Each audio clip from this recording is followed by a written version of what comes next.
배당으로 연금을 만드는 배당연금술사입니다. 재밌는 자료를 하나 보여드리겠습니다. 가장 왼쪽에 보이는 자료는 2024년 12월 코스피가 2500 근처에서 횡보할 때 개인 투자자들의 코스피 순매수 자금을 보여주는 표입니다. 그리고 가운데에 있는 자료는 2025년 개인 투자자들의 코스피 순매수 자금을 크기 순으로 나열한 자료입니다. 두 자료를 함께 살펴보죠. 코스피가 2500 근처에서 오랜 기간 횡보했던 2024년엔 개인 투자자들이 국장을 멀리했음을 알 수 있습니다. 그러다가 개인 투자자들의 자금이 공격적으로 흘러들어온 시기가 있습니다.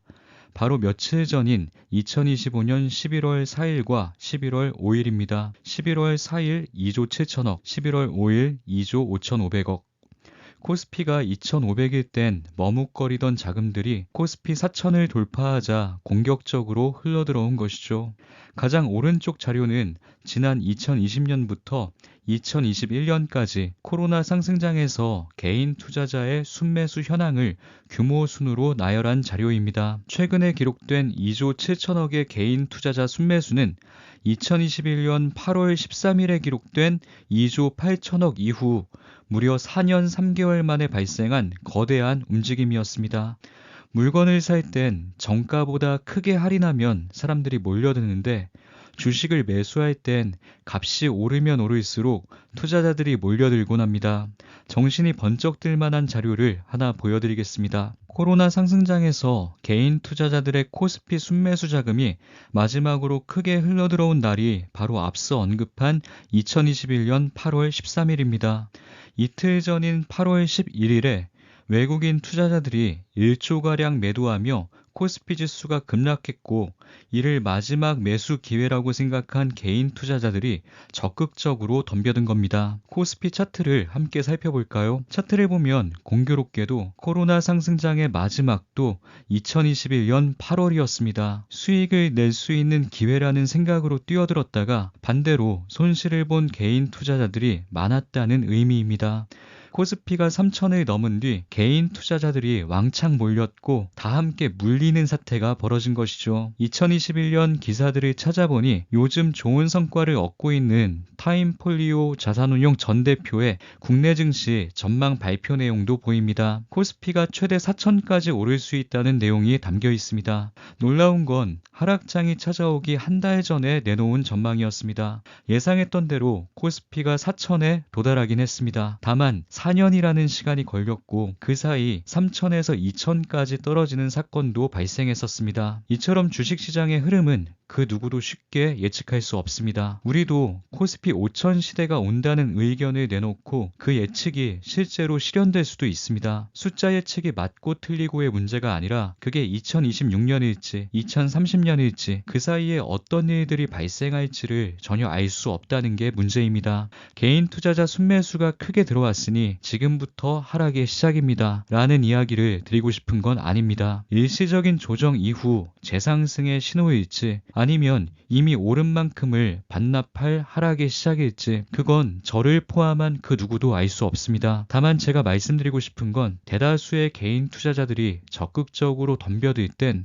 덩달아 적극적일 필요가 없다는 것입니다. 언론에서는 이제 개인 투자자들이 돌아왔다는 기사가 쏟아졌고 코스피 7,500 가능성을 이야기하는 희망찬 전망까지 등장하고 있습니다. 하지만 이런 순간일수록 정신을 더 바짝 차릴 필요가 있습니다. 제 평범한 능력으론 주가 흐름을 예측할 수 없습니다. 하지만 최근 들어 시장의 변동성이 커진 것만은 분명히 느낄 수 있습니다. 이런 시기에는 시장의 심리가 양극단으로 치우치기 쉽습니다. 이제는 무조건 올라간다는 기대감 혹은 이제 곧 끝이다 라는 불안감. 물론 둘 다 투자에 도움이 되지 않습니다. 우리가 해야 할 일은 단순합니다. 모두의 예상대로 상승이 더 이어질 가능성을 열어두면서도 혹시 모를 하락 가능성까지 함께 대비하는 겁니다. 공격과 방어를 동시에 준비한다면 시장 상황에 따라 마음 졸이지 않아도 됩니다. 요즘처럼 시장이 흔들릴 때마다 저는 배당 투자의 중요성을 실감합니다.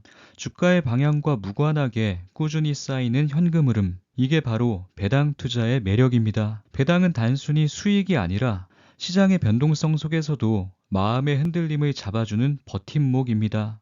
특히 요즘처럼 불안감이 증폭되는 시기엔 배당연금에 집중하면서 시장의 소음에서 조금 멀어질 필요가 있습니다. 제 계좌엔 이번 달에도 배당금이 들어왔습니다. 11월 3일엔 솔미당 44,200원, 솔미당 H 64,000원이 들어왔고, 다음 날인 11월 4일엔 타미당 41,610원, 타이거 미국 나스닥백 커버드콜에서 39만 1,920원의 분배금이 들어왔습니다. 11월 초에 입금된 배당금은 총 54만 1,730원입니다. 그리고 일주일 정도 후엔 에이스 미국 500 커버드콜로부터 월중 분배금이 37만 원 정도 추가로 들어올 것으로 예상됩니다. 모두 합하면 11월엔 90만 원을 조금 넘어서는 수준의 배당연금이 만들어질 것 같습니다. 11월 초에 입금된 배당금은 출금하지 않고 모두 재투자했습니다.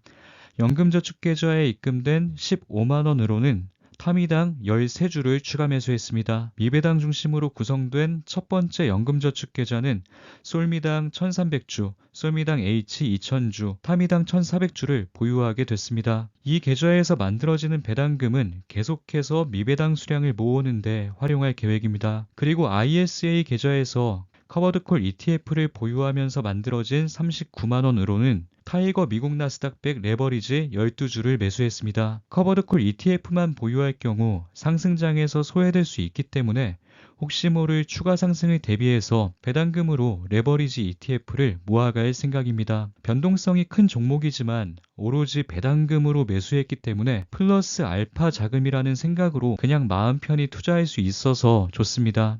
배당으로 수비를 강화하면서도 레버리지 ETF로 공격 포지션을 병행하는 전략입니다. 제 배당연금은 매년 꾸준히 성장해왔습니다. 2022년엔 연 117만 원으로 시작했던 배당연금이 2023년엔 503만 원, 그리고 2024년엔 758만 원으로 성장했습니다. 그리고 올해는 900만 원을 넘어설 것으로 예상하고 있습니다. 2025년부터 외국납부 세액공제 개편으로 절세계좌에서의 해외배당 과세이연 혜택이 사라져버렸음에도 올해 제 배당연금은 작년보다 성장했습니다. 이렇게 저의 현금 흐름은 4년 연속으로 꾸준히 성장하고 있습니다. 주가는 상승과 하락을 끝없이 반복하지만 배당연금은 꾸준히 우상향하는 것이죠. 이게 바로 배당연금 투자의 매력입니다. 요즘 시장은 빠른 수익에 중독되어 있습니다. 올해 처음 투자를 시작하신 분들은 자산이 단기간에 빠르게 성장하는 모습을 보며 투자로 수익을 내는 게 생각보다 쉽다는 생각을 하실 수도 있습니다. 하지만 시장의 흐름이 바뀌게 되면 손실을 얻는 것도 쉽다는 걸 깨닫게 되는 투자자들이 대부분입니다. 수익 인증이 많이 올라오는 시기일수록 주의가 필요합니다. 장기 투자자에게 중요한 건 속도가 아니라 방향입니다. 누가 더 높은 수익률을 얻었는가에 집중할 게 아니라 내 페이스대로 잘 가고 있는지가 더 중요합니다. 남과 비교하다 보면 자기 페이스를 잃기 쉽습니다. 그래서 저는 작년의 저와 올해의 저를 비교하려고 노력합니다. 자산 규모를 비교하는 게 아니라 현금 흐름을 비교합니다. 자산 규모 기준으로 비교할 경우 노력의 영향보다 시장의 영향이 더 크게 작용할 수 있습니다. 그래서 저는 제 노력의 영향이 더 큰 현금 흐름을 중요하게 생각합니다. 현금 흐름을 결정짓는 요소는 수량이고 수량을 결정짓는 가장 중요한 요소는 제 노력입니다. 배당 투자는 절대 노력을 배신하지 않습니다. 코스피가 4,000이든 아니면 다시 3,500으로 내려가든 제 배당연금의 흐름을 멈추게 하지는 못합니다. 이 안정적인 축이 있기에 저는 흔들리지 않습니다. 2023년 3월까지만 해도 제가 노후에 받게 될 공적연금은 월 84만 7,147원이었습니다. 하지만 현 시점 기준으로 제가 노후에 받게 될 공적연금은 월 117만 원으로 성장했습니다. 이렇게 시간이 흐를수록 제 공적연금은 계속 커지고 있습니다. 중요한 건 공적연금이 커지는 속도보다 제 배당연금이 성장하는 속도가 훨씬 더 빠르다는 겁니다.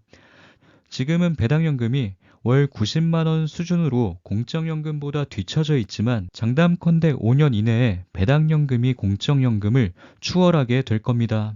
공적연금과 배당연금 그리고 연금저축계좌 투자로 만들어질 사적연금까지 더해진다면 우리의 노후는 풍요로울 겁니다. 단기간에 이루려는 욕심을 조금 내려놓고 시간을 최대한 활용하면서 매년 꾸준히 현금 흐름을 늘려가다 보면 오히려 생각했던 것보다 빠르게 목표 지점에 도달할 수 있을 겁니다. 하지만 속도에 집착하다 보면 결국 이리저리 헤매다 방향을 잃게 될 가능성이 큽니다. 중요한 건 속도가 아닌 방향입니다.